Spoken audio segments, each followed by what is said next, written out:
Hey everyone, it's your professional sarcastic man and seeker of attention, Oz Chris here with a review of Fantastic Four number one. The day that a lot of us were dreading, considering Dan Slott was writing it. Zdarsky got robbed. Regardless of my feelings on this, Zdarsky still got robbed. He definitely should have been the actual writer for Fantastic Four, but apparently, Slott had the better pitch. I don't know, but I was gonna pick it up anyway. I got the beautiful Invisible Woman Art Germ variant. I would have bought all of them because they all Art Germ as usual. His variants are freaking fantastic. They're beautiful. They're amazing. I would have gotten all of them if they weren't $15 each. That's what my that's what my LCS had to put them as.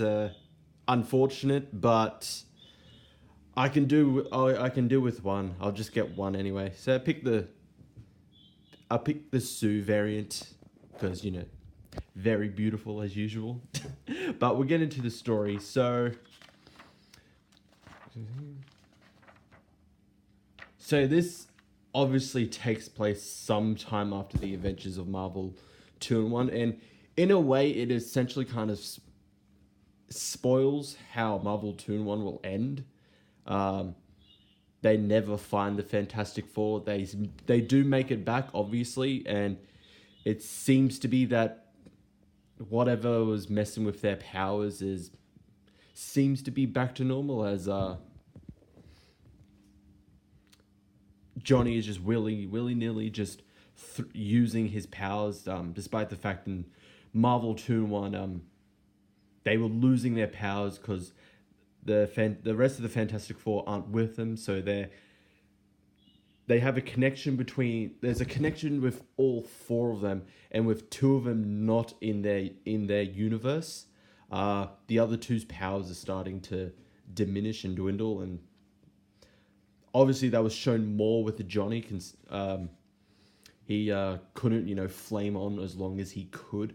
Usually it was gradually declining, but it's implied here that's fixed, because you would think him knowing that he can't use his powers that much because they're diminishing, he wouldn't just use it as a fiery big hand.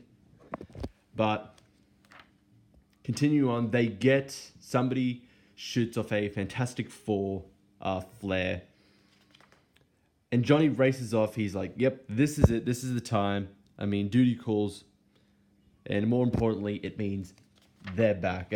Still keeping the whole, at least from Marvel 2-in-1, Johnny is the optimistic one between him and the Thing during that series. Thing is like, they're gone, they're not coming back. As much as I want them to be back, we have to move on. And then it's still shown here, he doesn't go straight for it. He's on a date with Alicia, his girlfriend, and Alicia knows, despite being late, she knows that what is happening and is wondering why Ben won't go, and he knows it's a lie. He's accepted the fact that they're never coming back. Oh boy, is he kind of wrong there. It turns out it was a prank by the Yancey Street gang. Jeez, like, this gang is very persistent in their in their bullying of, like, the Fantastic Four. Like, Yancey Street gang have been, like, messing with the Thing since, like, from the very beginning. So that's consistent bullying. It's like it must be their motto. It's like, it must be something you have to sign. It's like, if you join this gang, you must make fun of and bully the Fantastic Four, especially the Thing. It's like, oh yep, there's sign on the dotted line here. Yep, done. I can do with that. But it turns out to be a prank. Coincidentally, this is all happening on the anniversary of their flight that led them to getting their powers. And also, the time I'm filming this over in the States, I believe it is August 8th when Fantastic Four, if I remember correctly, did come out. So I can see why they wanted to release it on this date instead of waiting for Marvel 2-in-1 to finish. And moving forward, we have a small flashback to one of their just random adventures with a device that Ben is given that it would help someone find their way home. I'm calling it here. This is going to be used to help bring back the other Fantastic Fours. You know, what was the MacGuffin? No, I don't think it. I know there's a word for it. I want to say MacGuffin, but plot device. It's going to be the plot device that helps bring them back. But instead he uses it to propose to Alicia. Of course, it's like, it's Marvel, so will this relationship last? X-Men Gold tells you otherwise. Well, it tells you both, but it'll tell you otherwise. But Ben lets Johnny know that he's getting engaged and he wants Johnny to be the best man. But of course, Johnny is upset. He absolutely refuses because it's like, nope, I'm not the best man. That's Reed. Reed is, despite the fact that we're friends, we're essentially kind of almost like brothers. Reed is your best friend. That is something that he has to be. He has to be the best man. And of course, both of them can still, like I said, from Marvel 2-in-1, they're conflicting. I don't know. I haven't analyzed. I've cried a lot. This is like, this is like anime tears. It just goes all over the place. I don't really think that's how tears work unless he's jerked his head back and forth so that the tears flow out like that. But okay, they have a nice little moment, but Sue and Reed are making a signal to try and how would I say this? They sent out the obvious Fantastic Four symbol to signify that they're out there, they're alive and well. Pretty much come find us, essentially. And that's it for the main story. And then there's a side story where essentially it turns out all of Doom pretending to be a hero, or trying to be a hero, ended up being pointless because he's just gone back to being Doctor Doom again. I'm assuming this is after the events of Invincible Iron Man number 600 because at the end of that issue, it's heavily implied that something happened to Doom after Tony returned, and his face is obscured. So it's, if I remember correctly, it's implied that he is once again scarred, as it's like kind of shown here that his face is scarred again. So, and he's just gone back to being Doctor Doom again. And then there's just a random Impossible Man little page. I don't know why. I don't know, but overall, this actually wasn't bad. I actually liked it, surprisingly. Given how much Slott has messed Iron Man up so far, in like 2 or 3 issues, I think all of us were rightfully like worried of how he would handle the Fantastic Four. He's handled it well. I liked it, and I don't know if it was him or the editors, but I do like the attention to detail, especially with the signal flare just saying Fantastic Four, as it's shown later on that it was stolen from a museum, and it is labeled the original signal flare, like the original signal flare that I believe Reed used in the first Fantastic Four number 1. Because I always assumed it was the 4, and then I recently read that trade, that Epic Collection trade, with all first uh, the first issues of the Fantastic Four. Is like I went back and looked. It's like, oh yeah, that's actually actually is true. Yes, the original signal flare shot off just the words Fantastic Four instead of just the number 4.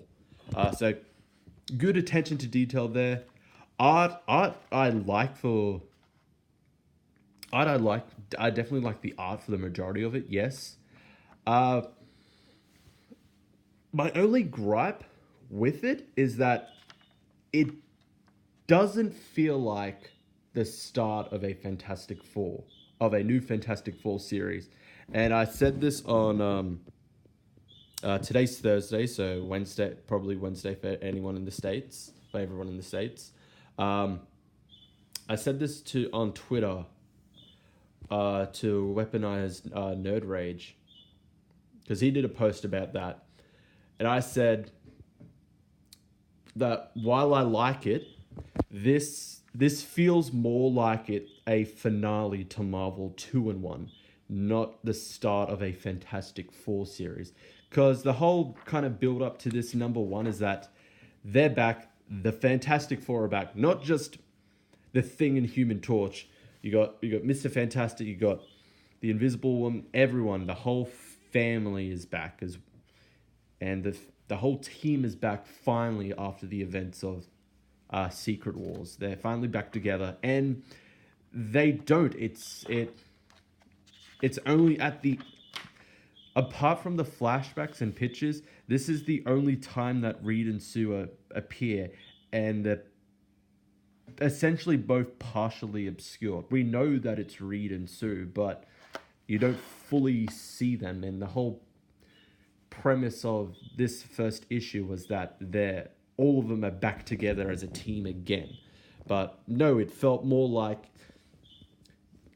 how we would have wanted how we would want Zdarsky to finish Marvel 2-in-1. After their adventures, they somehow or just not, they fix their power problem, just living their lives. Ben's just accepting the fact that they're not alive, that they can't be found, while Johnny is still optimistic that he can find them. And then at the end, you have the Reed and Sue sending off their own flare, a cosmic flare, a space flare, showing the 4, and then you have it to be continued in the new Fantastic Four series, issue number 1.